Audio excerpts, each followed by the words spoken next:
Deputatların özlərinin nazirliklərlə, qurumlarla münasibətləri necədir? Bu deputatın şəxsi nüfuzuna bağlı münasibətin yaranmasına gətirib çıxarır Fazil bəy. Deyək ki, Fazil Mustafa nüfuzlu bir millət vəkilidir.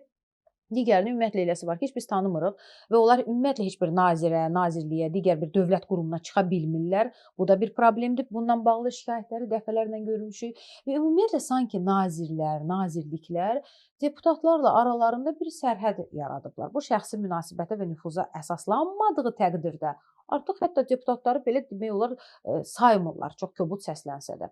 Məncə belə bir tendensiya yoxdur. Nə baxımdan deyirəm? Burada şəxsi nüfuz təbii ki, rol oynayır və kimin məktub yazması, kimin telefon açması Bəli. öz təsirini göstərir. Çünki bu bütün cəmiyyətlərdə belədir. Amma bu status olaraq deputatın hansısa bir çağırışına, hansısa bir müraciətinə hörmətsiz yanaşan, yaxud da diqqətsiz yanaşan bir məmur tapmaq çox çətin olar. Yəni çünki hamısı cavab verirlər. Amma problemi həll etmə məsələsində, onun həll olunması məsələsində əslində narahatçılıq var. Çünki sən yazdın, sənə də cavab verirlər ki, bu mümkün deyil.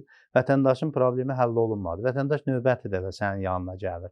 Bizi maraqlandıran kiminsə mənə diqqət göstərməsi deyil. Mənə maraqlandıran odur ki, konkret vətəndaşın problemini həll etsin.